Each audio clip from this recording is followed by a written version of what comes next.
2024 সালের জুলাই গণঅভ্যুত্থানের সময় পুলিশের সম্পৃক্ততা উল্লেখ করা হয়েছে এমন 253টি মৃত্যুর ঘটনা বিশ্লেষণ করে প্রকাশিত এক গবেষণায় দেখা গেছে নিহতদের 46.64% বুকে এবং 29.25% মাথায় গুলি বা আঘাত লেগেছিল। গবেষকদের মতে শরীরের সবচেয়ে গুরুত্বপূর্ণ অঙ্গে আঘাতের এই উচ্চ হার শুধু বিক্ষোভকারীদের ছত্রভঙ্গ করার উদ্দেশ্যের সঙ্গে সামঞ্জস্যপূর্ণ নয়, বরং এটি প্রাণঘাতী শক্তি প্রয়োগ এবং জীবন রক্ষার আন্তর্জাতিক নীতিমালা অনুসরণ করা হয়েছিল কিনা সে বিষয়ে গুরুতর প্রশ্ন তোলে। লাইফে কোনো কিছুর গ্যারান্টি নাই, তাই ইন্স্যুরেন্স করুন সিটি ব্যাংকে, কারণ ইন্স্যুরেন্স করলে সিটিতে সুরক্ষা পাবেন নিশ্চিন্তে।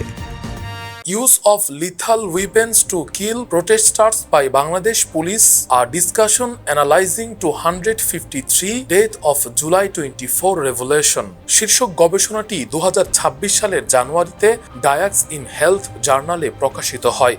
গবেষণাটি পরিচালনা করেন চীনের নানজিং ইউনিভার্সিটি, তুরস্কের আঙ্কারা ইউনিভার্সিটি, মালয়েশিয়ার আল বুখারি ইন্টারন্যাশনাল ইউনিভার্সিটি এবং international university of law and ডিপ্লোমেসির 4 গবেষক। গবেষণায় দেখা যায় বিশ্লেষণ করা 253টি ঘটনার মধ্যে 199 জন বা 78.66% প্রাণঘাতী গুলিতে নিহত হন। এছাড়া 34 জন প্যালেট বা রাবার বুলেটের আঘাতে, 8 জন শারীরিক নির্যাতনে এবং 12 জন ধাওয়া খেয়ে বা পানিতে ডুবে মারা যান। নিহতদের 196 জন বা 77.47% ঘটনাস্থলেই মারা যান, আর হাসপাতালে চিকিৎসাধীন অবস্থায় মারা যান 57 জন। বয়স ভিত্তিক বিশ্লেষণে দেখা গেছে নিহতদের 58.1% বয়স ছিল 18 থেকে 29-এর মধ্যে। এছাড়া 16.6% শিশু কিশোর, 18.97% বয়স 30 থেকে 39 বছর এবং 6.72% বয়স 40 বছরের বেশি। গবেষকদের মতে ছাত্র যুবকদের সামনের সারিতে অংশগ্রহণের কারণে তাদের প্রাণহানির হার বেশি ছিল।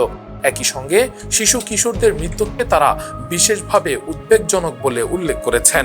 গবেষণা অনুযায়ী 75.89%কে বিক্ষোভস্থলে এবং 17.39%কে নিজ বাড়ি বা বাড়ির সামনে গুলি করা হয়।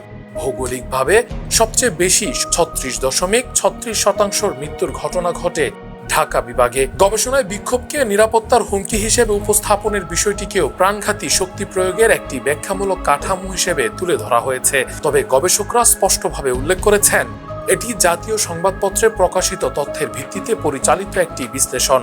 তাই সংবাদ মাধ্যম নির্ভর তথ্য, গ্রামীণ এলাকার সম্ভাব্য অনুপস্থিতির ঘটনা এবং প্রতিটি ঘটনায় গুলি চালানোর উদ্দেশ্য পৃথকভাবে তদন্ত না হওয়ার মতো সীমাবদ্ধতা গবেষণাপত্রে স্বীকার করা হয়েছে।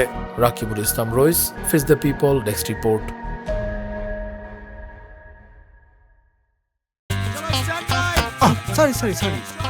লাইফে কখন কি হয় গ্যারান্টি আছে, তাই ইন্স্যুরেন্স করুন সিটি ব্যাংকে, কারণ ইন্স্যুরেন্স করলে সিটিতে সুরক্ষা পাবেন নিশ্চিন্তে।